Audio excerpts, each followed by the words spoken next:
Joining us in studio is Mlondi Mkhize, ANC Youth League National Spokesperson. We had also invited Samgelo Mgobozi, DA Press Director. Botsang Muilwa, political analyst, joins us on the line, and Andile Mqitama, National Convener of Black First, Land First. But most importantly, you at home, you're encouraged to give us a call on 011-542-2186 or tweet at ANN7TV. Mlondi, thanks so much for making it. I know it's that time of the year where people want to wrap up affairs, and this is not immune to the public protector. But why are you of the view that this matter is being rushed unnecessarily?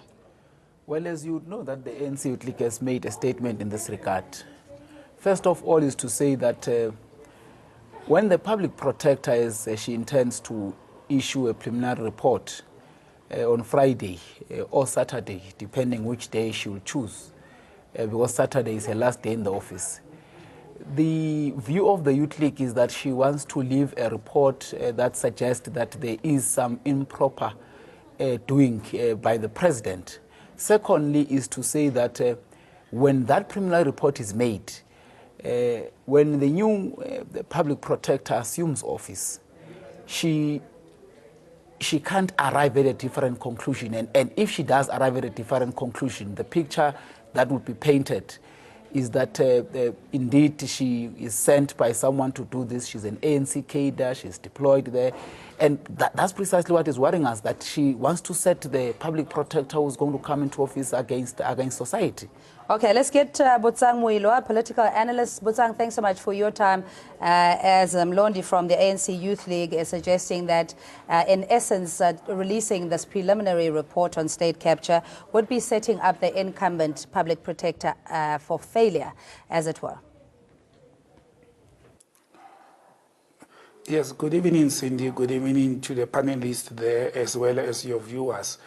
I will tend to agree with the first speaker that there is some haste, there is some rush in the current public protector in concluding this case before technically Saturday, or giving out a preliminary report before Saturday, which in my view, it is very premature and is going to put tremendous pressure on the incoming incumbent. This case is very, very serious. It's of serious nature. It involves the head of state. It involves a lot of businesses and quite a number of people, and prominent and profile people. I do not think it is in the best interest of justice. I do not think it is in the best interest of those who are being accused of state capture for the case to be rushed, whether it's a preliminary report or not, so that the current public protector just wants to set a trend and a position before she leaves office.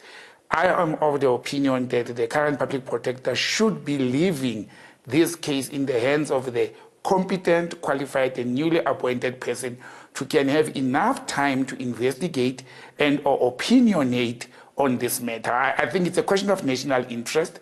I don't think it is in the best interest of justice and the country and the public that it should be a rushed decision, even if it's preliminary, because like the first speaker said, once it's preliminary, it will set a very, very high tone and put pressure on the coming PP.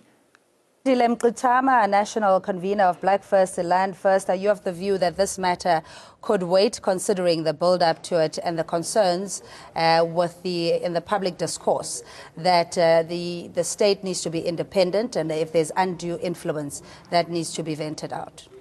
Yes, thanks. I'm from a picket. We have been sustaining a picket outside the Office of the Public Protector since last week, Thursday. We sleep there 24 hours.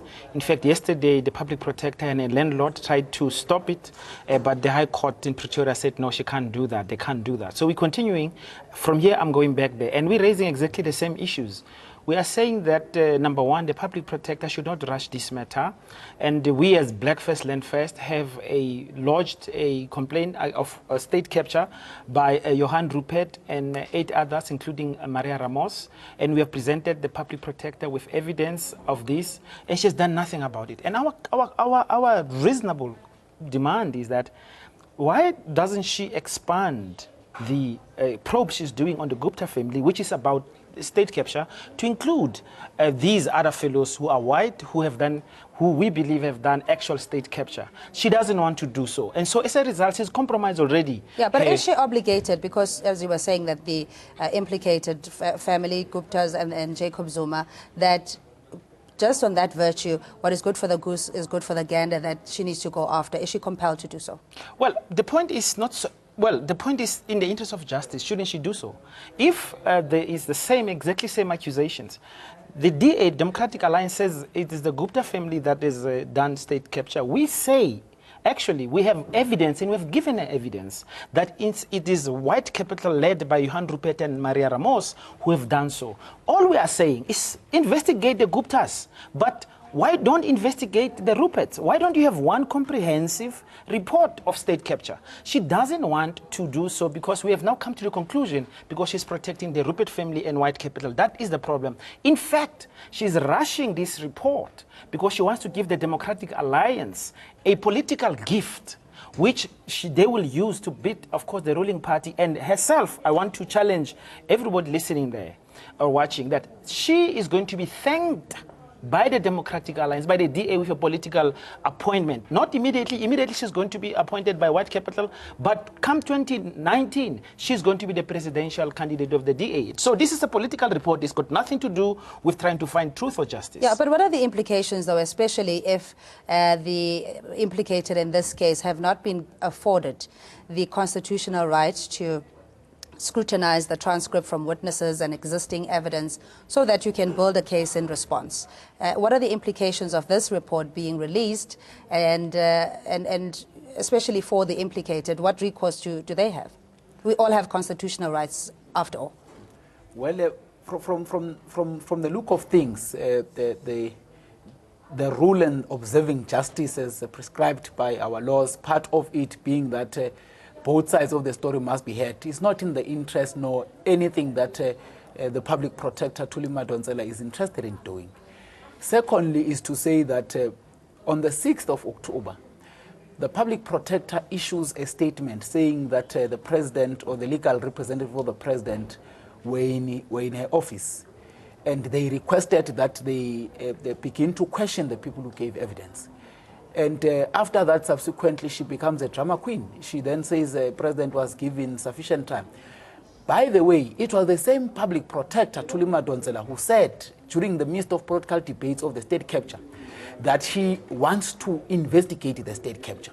So the 22nd of March, when she says that she in fact informed the president, compared to the time in the debate of the state capture where she pronounced that she wants to investigate, are far apart. The last point that we want to make is that, look, I think that the public protector is no longer the public protector. It's just the office with a political person who wants to achieve something. Remember that this is the person on record to have said this. She is a liar because she said in the report when investigating the acting COO of SABC that the people who came to give evidence in the sworn-in affidavit in the internal hearing at SABC, one of the people say, I have never met the public protector, nor I have met anyone that comes from an office. But none in the media has ever been concerned to ask that question, because that begins to speak to the credibility of the reports that we receive from the public protector. And that person, she's not acting impartially, she is just very biased. And really, I think that the issues that were raised by Mkutama should have been prioritized. Amongst others, they submitted an issue that they want AFSA to be investigated as a beneficiary of public funds towards the democratic dispensation. And I want to say, Mkutama, that must be extended to the sister of John Rupert, who benefited with the land in Western Cape.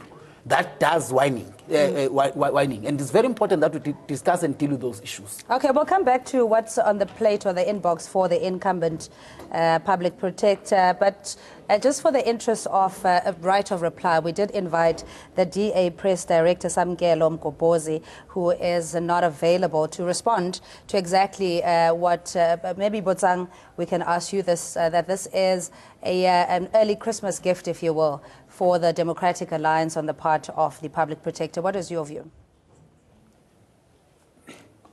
Well, Cindy, if the public protector, Thuli Madonsela in this case, the current incumbent, delivers this a decision to, it will be a gift for the DA, but it will not mean much except it is an influenced and pressurized decision. My concern is, what is it that is putting the public protector under so much tremendous pressure to complete a case that lasted for over a year in less than a week? There is something that is putting her under tremendous pressure, and that is very worrying and concerning.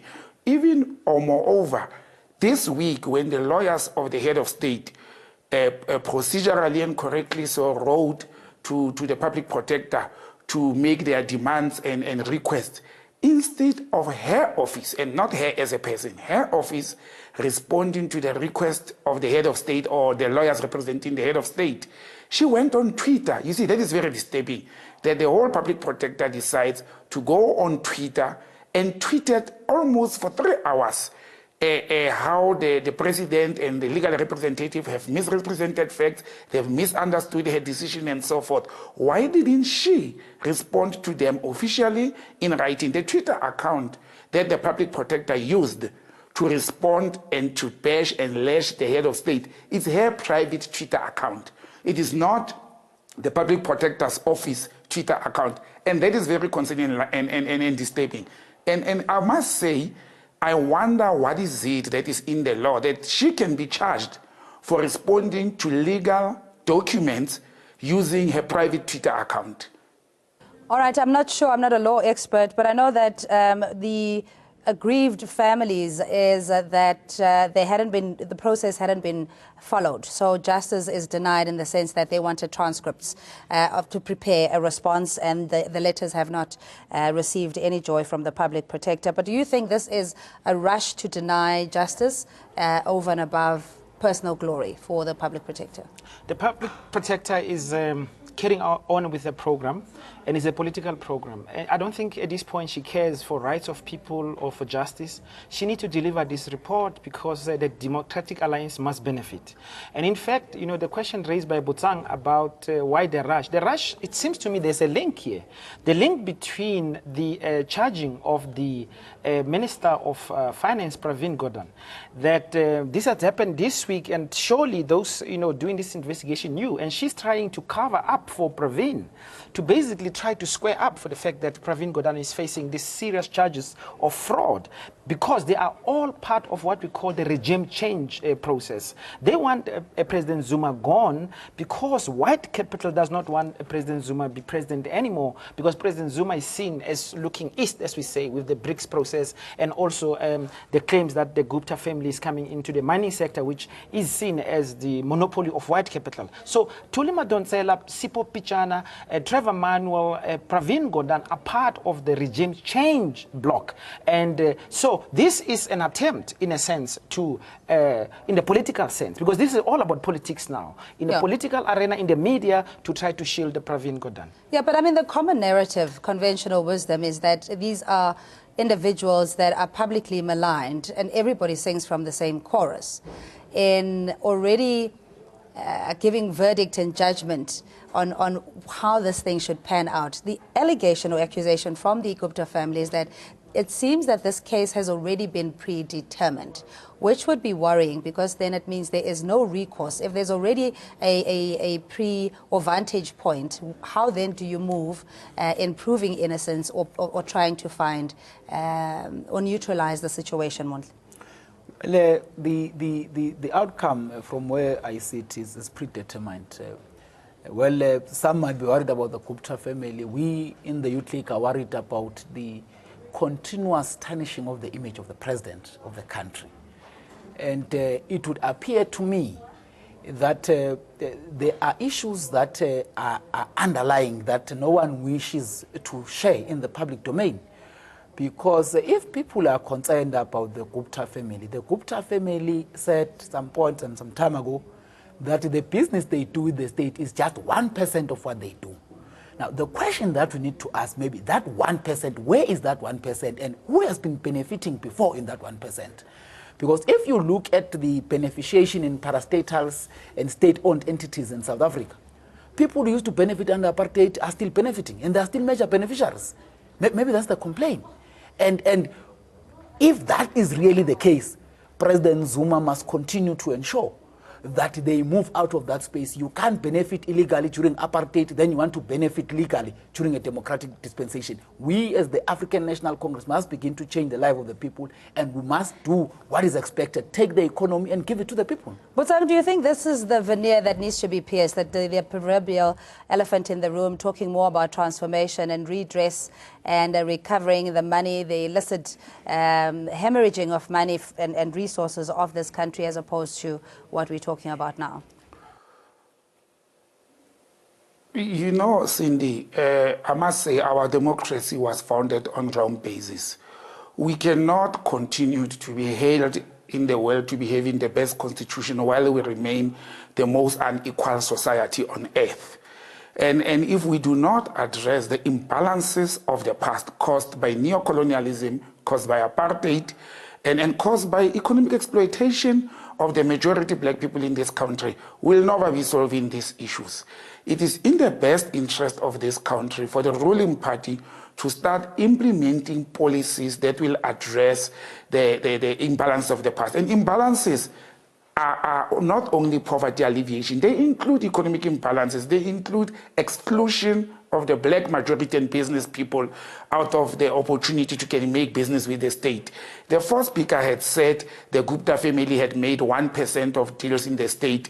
Somebody at some stage had said it's 5%. The question has been, where is the other 95% of business that the state is doing with private companies in South Africa? And we all know that more than 80% of it goes to white capital. And it cannot continue like that. I want to agree with the people in the studio to say we need to address those imbalances of the past, and we should not allow politicians and people who are having vested interest in business to influence offices of the Public Protector, National Prosecuting Authority, and other Section 9 organizations to influence them and use their powers to block developing and emerging black businesses into going to business with the state. We should not allow that kind of a situation. I also think it's high time that the country must come with very radical and stringent policies that will bring that imbalance to an end. But, for example, let me conclude by saying there is a white paper and a proposal at the moment that the president or the government has proposed regarding mining, where black people are proposed to be owning 26% on the mining sector. And it's on the public forum. People must comment. No media, nobody's covering that. We all know that media is biased towards business. But nobody is focusing on such an important development in the country, which will empower black people from mining communities to can own shares in those mines that are white-owned and even foreign-owned, not even white, African or South Africans. It's foreign-owned. And I agree that we should be moving towards changing that and move also towards making business with our economic trade partners, with Africa, with Asia, with members of BRICS. That's where the country should be heading to at the moment. That's where our interest should be at the moment. But yet we still have a lot to enjoy, and especially when it comes to democratic institutions such as Chapter 9 institutions as the Public Protector, and Thuli Madonsela herself bringing it to prominence and out of obscurity, giving it that sense of respect for the office. So one could say that it is capable, independent of other cases that she has done. Why then, or rather hypothetically speaking, what are the implications of a half-baked state capture report, not only on the individuals implicated, but on the economy, the office of the president, and also how the image of the country internationally will be perceived? I think I agree with my other colleagues on studio and Botsang that this report is prejudged. And it is a tool, obviously, that is going to be used politically. And I don't think, as I said, they care how much damage is gonna cost to individuals. Later on, you can try to get your recourse, but it will be too late. The damage is going to be done. So what we should be insisting as a people, and that's why we're picketing out there, demanding to see the Public Protector, is that she must not issue this report. This report is half-baked, it is rushed, it is incomplete, and it is biased and already prejudged. It's bad all round for the country and in fact for her own legacy. The second thing which is important is very strange that the public protector, for 5 years, she has had a complaint on a desk of 26 billion stolen by white capital. She has done nothing about it until BLF come into the picture and demanded that some work is done. Now we hear that she's going to try to resolve this matter by Friday also. And we told she's going to absolve white capital. She's took all this work now, and she's all going to do what she's going to do by Friday is to make sure on the DA part, this complaint of state capture, make sure that she gives it to the DA and find obviously the president and the family of the Gupta family in wrongdoing under this incomplete report. On the 26 billion, she's going to absolve white capital. We have already seen documentation and emails from some of the investigators begging her not to listen to the apartheid agents who are basically part of the 26 billion, because it is clear she's listening to those who stole. She's going to clear them. So we're sitting here, I'm very clear. Come Friday, she's already found the president and the Guptas guilty, and she's going to absolve white people. And so she mustn't do it. She must not release these reports. She must leave it to the incoming public protector so that she has enough time to look in these matters. Mlondi, why is this preliminary report on state capture not good or not in the best interest of the country? Well, when you say a preliminary report and you speak about a preliminary report of the public protector, one would expect first and foremost that she will give a report when she has listened to both sides. Now, we know officially that has not happened because she took it upon herself to inform us as the public. It tells you only one thing, that the information she has received from the people she has received it from is going to be her report. What would you report about? Report about, you assume that the president would have responded to say something on this one. No, she's going to just say what she was told. Now, the problem with that report is that she is going to be sharing or speaking about a one-sided story. Secondly, you have a person who wants to create, because this is going to ultimately be the case. When the new public protector comes to office, when she releases the final report and it differs from the preliminary report, the first thing to be said, the public protector, she is captured, she's protecting people, this and this and this. And those are the things that should bother and worry the nation. But in the public domain and in the political space, she will be sending a clear message that the president of the African National Congress has conducted himself improperly, that the Gupta family is a problem in South Africa. I am not too sure really whether they are a problem. I don't even know them. I'm not too sure whether the Ruperts have been checked, whether they are a real problem. Because you see, there is a link that we must develop. The public protector did not have funds to investigate. Where did she get the money? That must tell us something. Where did she? And there is one person who offers money in South Africa. It's the treasurer. Thirdly, it was the same treasury which allowed this growth, future growth, whatever they call themselves, to refuse to give a guarantee to state-owned entities. The same future growth that gets money from the PIC, public money, refuses to give guarantees to public state enterprises.